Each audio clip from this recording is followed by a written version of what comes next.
Hello, everyone, and welcome to Locked On Canadiens. In today's show, we're talking about a wild 7-4 win over the New Jersey Devils, and we're going to be diving right into our Friday mailbag with email questions, YouTube comments, and so much more, all inside today's show. Your Locked On Canadiens, your daily podcast on the Montreal Canadiens, part of the Locked On Podcast Network, your team every day.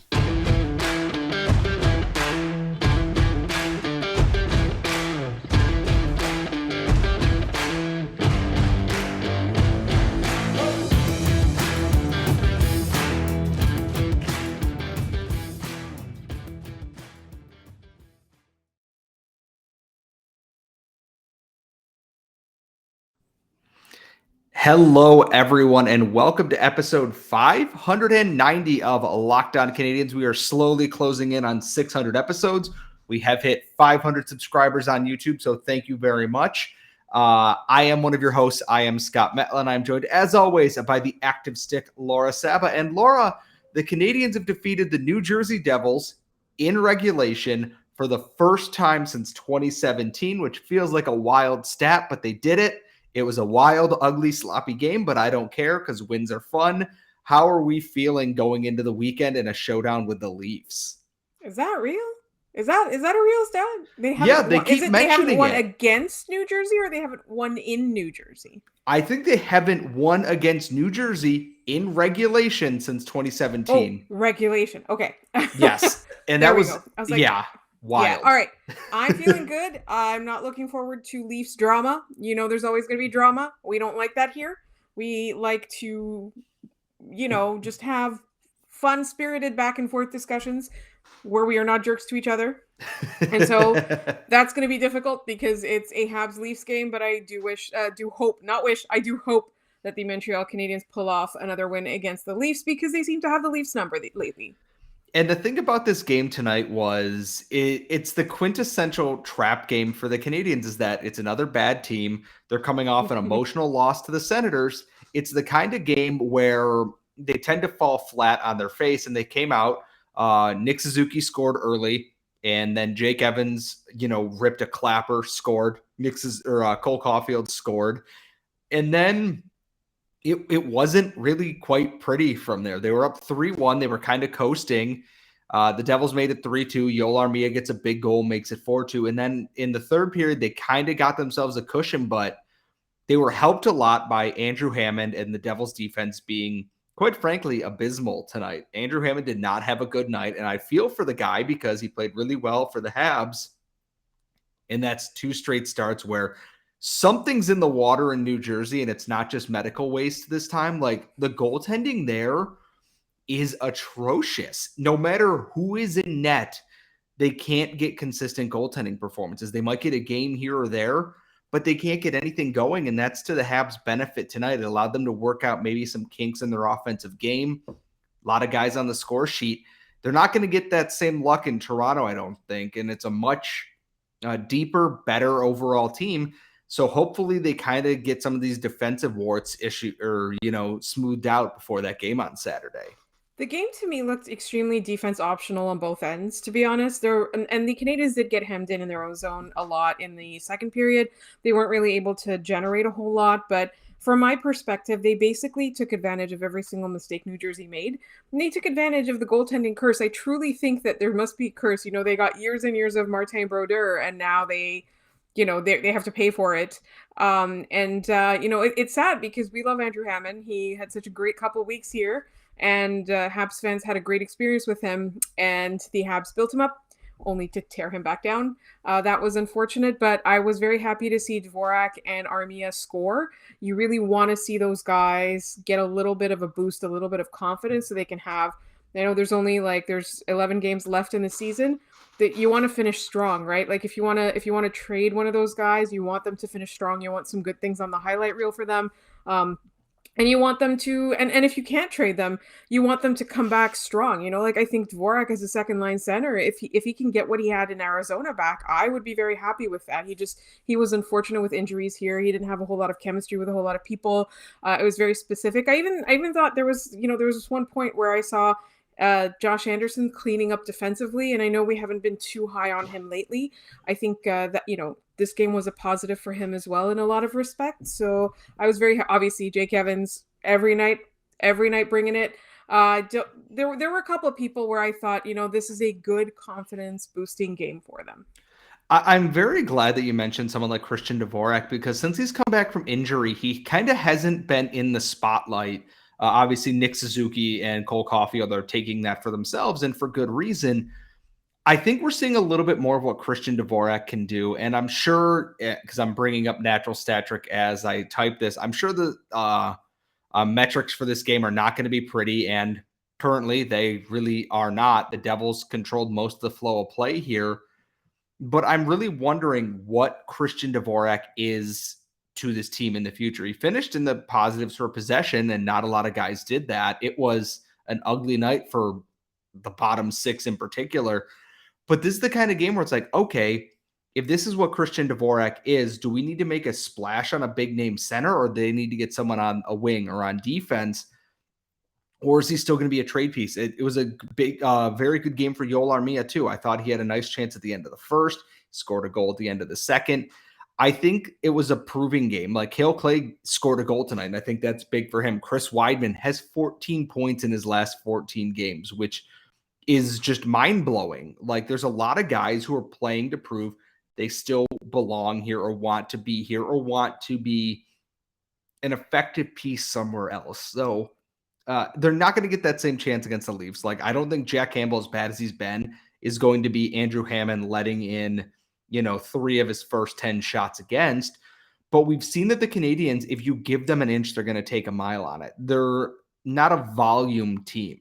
They're a very opportunistic one right now. And that's not a bad thing for a team that is, quite frankly, not very good. They're still 31st in the NHL, or 30th after tonight. It depends on the Kraken game, but they're still not a very good team. But to get their chances where they can is important. It's a confidence boosting thing. Nick Suzuki or Cole Caufield now sits, I believe, 3 points out of 5th place in rookie scoring. He'd be in the top 5. And I think that he has a real chance at 20 goals, and he has a chance at finishing there. Those are things to strive after. Yeah, we want the first overall pick, but they're setting big building blocks for the next season ahead.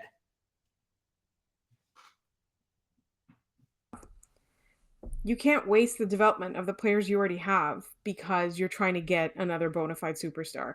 Like, the Canadiens have holes everywhere. They can, any one of the top 5, top 7 players is going to be a great addition to this team if they develop properly. So you can't worry about that. You got to get your Nick Suzuki's, your Cole Caufields, your Alexander Romanovs on the right track.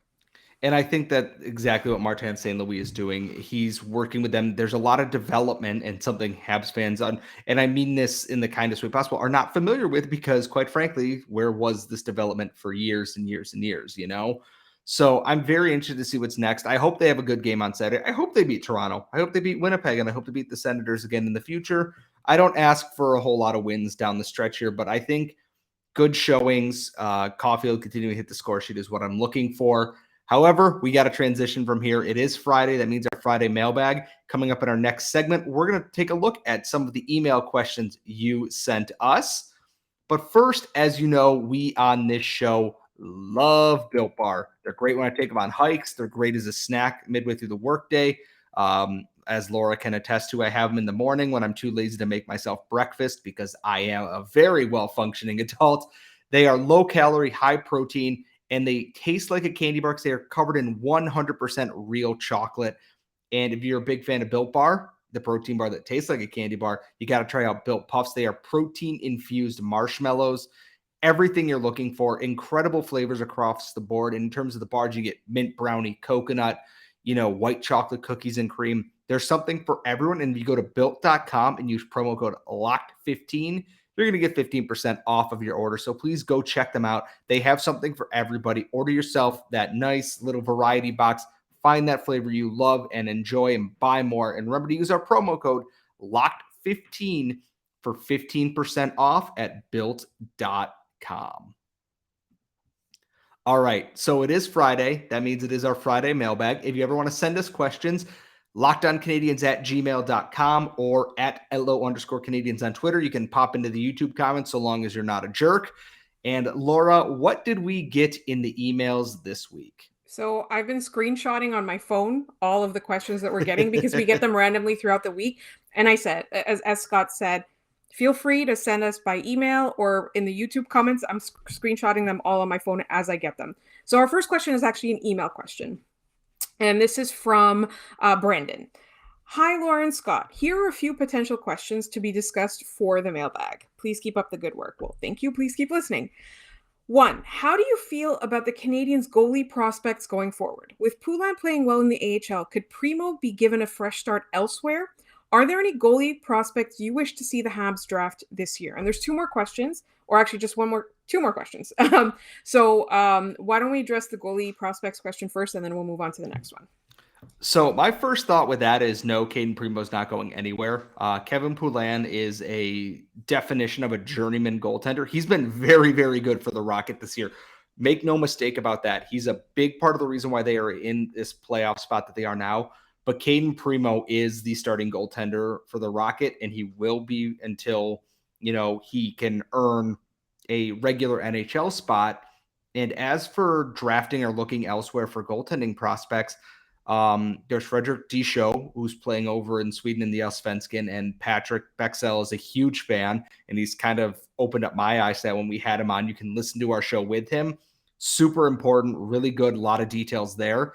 And he's heading to Frölunda, I believe, for next season. That's a huge step up for him. And then Jakub Dobes is playing at Ohio State. Really, really strong freshman year for him. He's a big goaltender as well. I don't think the Habs need to go out of their way to find another goaltending prospect. I think they've got to, be patient and let the pieces they have develop for where they're at right now. I think a big issue with Cayden Primeau is how good he was prior to arriving in the NHL. And I think people have kind of, the expectation for him has been really high based on that. I kind of feel the same way about the 2 guys you just named as well, is that there's so much promise right now that you worry about rushing them. You really want them to develop properly. Next question. Currently, we know that Martin St. Louis has a good chance at returning as the Habs head coach next season. But do you think he should retain anyone from the assistant coaching staff or start fresh? That's a very interesting question because apparently on RDS tonight, I believe Martin Biron, at least I think that's who it was. I have to look at our Slack chat. I don't have it open. Mentioned that there's a likely chance that Luke Richardson is not going to be back on the staff next year.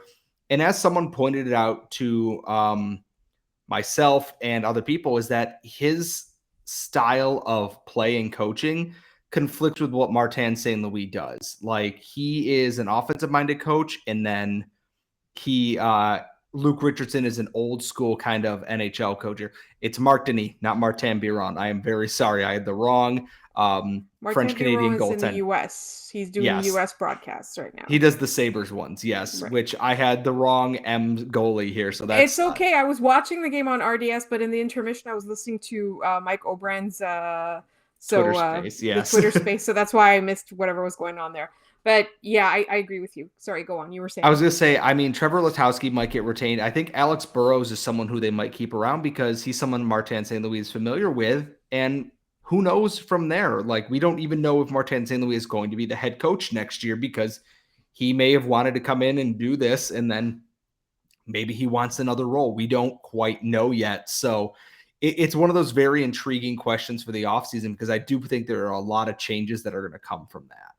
One more question in this email, and then we'll move on to the other email. Can we clone the small goals boy to make a full line of Cole Caufields for everybody's enjoyment? Well, I have good news for you is that there's Joshua Waugh, who is not overly large, and also Sean Farrell, who is not overly large. So we can kind of clone the small goals boy. I think there's some ethics and scientific stuff to work out with that, and that I don't quite know if we could get the same result. But diminishing returns on Cole Caufield having the main one be at like 40 goals, and then it kind of reduces them the other two isn't the worst thing in the world. Just hopefully one of them can play center, I would hope. I agree. And sorry, I keep looking down at my phone because I'm arranging the questions. So this one comes from our friend Lennon, Yellowknife, who I love. I love hearing from you. Now that the Habs seem to have awoken from the 10-year failed Marc Bergevin experiment and seem to be making positive strides forward in their approach, be it management, coaching, etc., what is a reasonable time in which to start seeing a positive, continued move forward? As a lifetime Habs fan, I'm optimistic for the future based on what I'm seeing over the last few months. I do want to see the Habs become again the team nobody wants to play. This franchise belongs at or near the top of the NHL, not the bottom like we presently are. The Bergevin era went on way too long for the fans. I want to see Carey Price raise the cup in Montreal, and we all know those days are coming to an end fast. So how long does Jeff Molson give the current group? I still can't figure out why Bergevin had the latitude he seemed to enjoy with coaches that seem to lack any in-depth understanding of the game and how it is played today. If the owner doesn't care, why should the Habs? So there's a lot there. I am very, very intrigued to see what kind of leash this group has. And the thing is, they're 3 months into their tenure here. We're very far off from wondering how long a leash they have. They haven't even gotten through their first draft, their first off season. And I think we're already seeing some of the positive changes here. We're seeing guys that, and this is not at the fault of either regime, is that we're seeing development and players come in a way that is what a healthy organization does. Like, I have no doubts they would have signed Joshua Waswell. Jordan Harris is up in the air. We don't quite know on that. We're seeing a lot of the good positive signs, though, and that the vibes around the team, and I know we say this all the time, are very good right now. Even though the team isn't always winning and they're still 31st in the NHL, everything looks like it's a good time in Montreal right now. Guys look like they're having fun, and I think that's the biggest thing for this team, is that they can go forward now.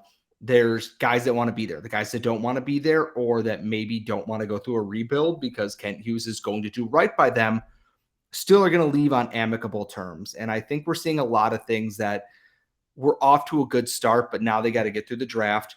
They got to get through free agency. They got to get through the start of next season. There's a lot of big tests ahead, and we're going to find out what Hughes, Gorton, and their staff are made of. I absolutely agree. We've got some YouTube and Twitter questions, but I think we're going to move them to the next segment, right? Yes, because that was it for email stuff. That was it for email stuff. Thank you to everybody who emails us questions at lockedoncanadiens@gmail.com. Yes, and we will be right back with all those YouTube comments and Twitter questions, all coming up next.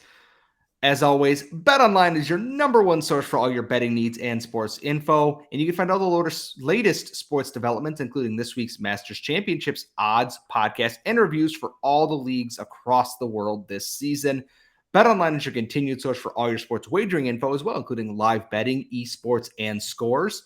Head to the website today or use your mobile device to learn more about these trends and action. BetOnline, where the game starts. All right, we are back. It is our final segment of mailbag questions. Remember, you can tweet us at LO_Canadiens, LockedOnCanadiens@gmail.com, or in the comments section on YouTube, where you can find us at LockedOnCanadiens. Laura, what do we have for our final batch of questions today?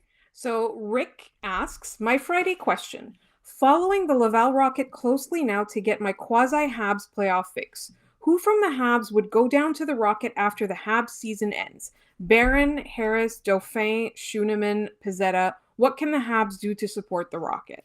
So there were 3 people who were papered to the Rocket at the trade deadline, which is the time that you had to be put on waivers. And it was Corey Schooneman, Justin Barron, and there's one whose name is escaping me right now, and Jesse Ylonen, I believe. And I know that I'm forgetting who it actually is, and it's going to drive me nuts. Everyone else to go down, so Pizzetta, Dauphin, etc., would have to be put on waivers to clear. And they are not eligible to play in the postseason because they were not sent down prior to the deadline at 3 p.m. on trade deadline day. So they can send guys down or try to get them through waivers, but those guys are now eligible for waivers, and there's no point in losing a guy at that point in time. The Rocket are going to get an infusion. Emil Heineman is joining the team. Lucas Condadas likely playing this weekend. Jesse Ylonen will be back in their lineup. He's on emergency recall right now. I wouldn't worry too much about the reinforcements. I think Jean-Francois Houle has a good grasp of what the team's doing. They're getting guys back. Alex Belzile should be back soon. Cedric Paquette just returned. Lucas Videmo just returned. Toby Paquette-Bisson is back in the lineup. Tori Dello should be back soon. Josh Brook is healthy again. There's a lot of internal health for the team that's paying off as well. So I wouldn't worry too much about waivers. Yeah. So just a quick question. Yes. Barron, he was on the AHL team in Colorado when he got traded here. He was papered down to the Rocket. And okay, so he was papered down at the time. Yes, he was a paper transaction, not a physical one, because the Canadiens wanted to welcome him into practice. So he was paper transaction. He stayed with the Canadiens. Once the deadline passed, they officially recalled him. So he was he's clear to go play in the AHL for the postseason run there. So Paul G in the YouTube comments from last week's episode, for the mailbag, what do you think of the report that we will have to take JVR back in a Petrie trade? And if we take him, who would you play with him? I like Dvorak and Jonathan Drouin or Pitlick. And then he said a bunch of nice stuff. Thank you for your compliment. My thought with that is, if you're going to free up Suzuki to be your offensive guy and you sign like a Patrice Bergeron to be your defensive center, you tell JVR to stand in front of the net and let Suzuki and Caufield bank shots in off of him. Otherwise, I don't want JVR back. Dude's on the decline. He's expensive. He's older. Take Mike Hoffman, but without the shooting ability. And that's what you have. That's a trade that scares me a little bit. I'm not high on JVR at this point in time. I'd rather just keep Petrie. If that's the actual trade, I'd rather just keep Jeff Petrie at that point. Yeah, the thing is, like, these are good players who were kind of on the downside of their careers is all, right? And so, like, the report was we would have to take him back, right? So I can understand why, like, if you're a GM, you're trying to pressure a team to take a player like that off your roster, but I just don't see it happening. And then a question from Sebastien. Hughes needs to get rid of the following contracts this summer: Petrie, Gallagher, Hoffman, Drouin. How likely is it that he is able to move all four? I don't think Gallagher's going anywhere, to be quite honest with you. I would be shocked if Brendan Gallagher is not a Montreal Canadien next season. Drouin is an interesting one just because it just feels like he needs to get out of Montreal and have a chance to recover, be out of the spotlight.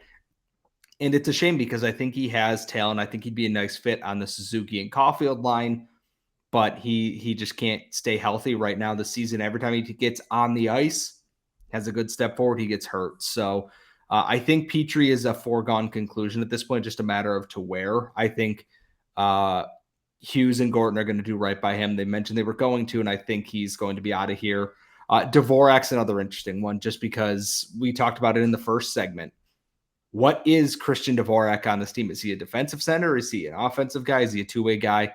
Where does he fit in? And I think that's a big question facing him this offseason, because he was a big trade piece for Marc Bergevin. And I'm not going to say it didn't work out because he's been so injured, but it's up in the air. Our friend Goalie Droid asks us, what's your opinion on Iron Man streaks? Not because of Yandel, but because Suzuki seems to be playing through an injury of some sort. If this is Nick Suzuki injured. Yeah, Jesus. If this is Nick Suzuki injured, my God. I think as long as it's not something like I watched in baseball, like Cal Ripken sent that Iron Man streak, and I watched Brett Favre play in Green Bay, and he was so just beat up and through injuries that he was addicted to painkillers and alcohol. Like, at a certain point, you put the player's health over an Iron Man streak. And I know this likely relates to the Keith Yandel thing, where I think the Flyers are so bad it doesn't really matter. I would have played him, but I get why they didn't. I think with someone like Suzuki, though, the Canadiens are going to look at this and go, if you're banged up and we think it's, impacting the way you're playing or it might get worse, you're going to take a seat. And I think that's not a bad decision to make. If you're one of the worst teams in the NHL this year, don't set yourself back next year because you made Suzuki's injury worse this year. Carl asks us, is Hammond's goalie helmet just his Habs helmet, but with the New Jersey Devils logo stickered on? Yes. Someone pointed it out to me on Twitter tonight, that he just took a devil sticker and taped it over the Habs logo on his new helmet. And I'm just like, that poor man. Like, he got all of his Habs gear and then immediately got traded to New Jersey like a day later. Like, I can't help but feel bad for the guy. Yeah, and it's not his fault. Jake Allen was ready to come back. Oh, that's another thing that we wanted to mention. on I can't remember what broadcast they were talking about how Jake Allen really wants to stay in Montreal, and that makes me happy because I love Jake Allen. Although I know he's a fantastic trade piece, and there seems to be a bit of a goalie glut when Carey Price comes back. But the longer they keep Jake Allen, the happier I'm going to be. He was great tonight. Randy Hansen asks us, "How will you remember this season of massive change when it's over?" Cole Caufield and Nick Suzuki. I know that's going to sound cliche, but watching the heater they've been on since Martin St. Louis came in it's silly. Like, they're playing lights out. And if that's what they're playing like under St. Louis all the time, even if they don't always score, next season's going to be a lot of fun. I know we talk and hype up Caufield and Suzuki a lot on this show, but like, they deserve it. Come on. Like, how do you not at this point? I will remember it as Short King Spring in Montreal. Randy also asks, who are you most happy for with the team? I think it's going to sound mushy and stupid, but I think everyone, because the vibes from February 8th when they lost to the Devils 7-1 to now, it's a completely different team. We talked on how many shows where the guys are going out there and it looks like they're sleepwalking or dead or just do not care. Every single game, even if they're not playing well, they're trying and the effort's there. And I think that the change behind the bench, like, it almost like lifted a curse, which is a horrible thing to say. Poor Dominique Ducharme. Every time Cole Caufield does anything, his name trends on Twitter for a week straight. Like, I think everyone is finding the best version of themselves, or trying to at least. And I think that I'm happy to see these guys at least get something to play for. One more actually, we have two questions. One from Randy Hansen. Moon Knight is an unexpected trip so far. What unexpected fun discovery have you made this year? Oh man, that's a weird one. Do you want me to go first? Yes, because I thought it was just a Moon Knight question when I looked at it at first. I'm like, yes, Moon Knight has been fantastic in the episode that I've watched. So it's good. I recommend everybody watch it. Do not watch the reviews. They are politically motivated. Do not read the reviews. They're politically motivated and they're review bombed. It's amazing. Just go watch it. There's 2 episodes out. Go watch it. Moon Knight on Disney Plus. And also Oscar Isaac. How do you go wrong? How do you go wrong with him? But okay, my unexpected discovery was Our Flag Means Death. If you are in the States, it's on HBO Max. In Canada, it is on Crave. It is a Taika Waititi show. And it's got the same people behind Flight of the Conchords. It is fantastic. It is delightfully insane. It's got queer themes. It's a show that I can't really explain. It's about a guy who it's like a real historic guy plus like the real Blackbeard. It's based on their story.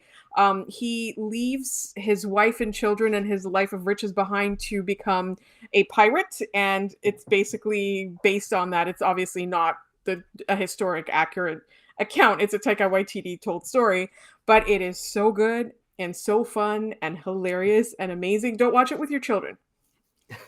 I think for me, I've discovered that I've played From Software games. Like, I've played the original Dark Souls before, and I hated it because it is a game that punishes you for every little mistake that you might make. I'm about 7.5, 8 hours into playing Elden Ring, which includes an open world and allows you to find more creative ways to die when you play these games and punish you for your arrogance.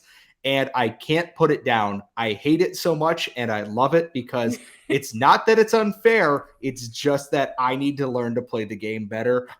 If you have the kind of patience for it, it's a masterfully crafted game. The world is amazing. The music is amazing. The lore is incredible. However, be prepared to be very angry when you die 37 times to the first boss, because that's what this game does. So that has been my unexpected surprise recently. Somebody responded in our comments that they would watch us do a stream of both of us playing Elden Ring. And I was like, that's not going to happen, because what's going to happen is our wonderful friendship that is so strong now is going to fall apart. It's going to be just me cursing. Like, we're going to get fired because it's just going to be me saying all kinds of horrible things as the tree sentinel kills me for the 32nd time. So it's fine. I'm fine. I don't have You're Stockholm. over it. I'm over it. It's fine. One final question. Habination asks us, what is the average airspeed velocity of a laden swallow? Okay, so oh god, You don't remember it, right? I do I feel not. like we've been asked this before, and you were the one who had to answer it. I'm pretty sure like the velocity of a laden A laden swallow. swallow. So it's 20 miles per hour. So I knew it was from Monty Python, and Carly's gonna kill me when she listens to this because she's like, I've never seen it. So like she's gonna kill me. And so That's are our okay. comments now because of that. So They're gonna hate us both because I also haven't seen it. I know like a lot of the memes from it, but I haven't watched it. I need to sit down and watch it. So listeners, feel free to give us some crap for not having watched any of the Monty Python, but don't be jerks to each other or to us. If you show up in our comment section trying to be a jerk, we're just gonna delete you. That's it. You're canceled. Bye. simple as that. Yes. As always, if you want to follow us on Twitter, Laura is at The Active Stick. I am at Scott Matla. You can follow the show at LO_Canadiens. Please follow us, subscribe on YouTube. More subscribers gets us closer to monetization, and then we can make that big YouTube money, folks. To be quite honest with you, we will be back on Monday with our next show after the Leafs game and 3 up and 3 down. But make sure you check out Locked On Fantasy Hockey after this so you can win your fantasy hockey league, get some gloating rights and everything else. We will see you all next time.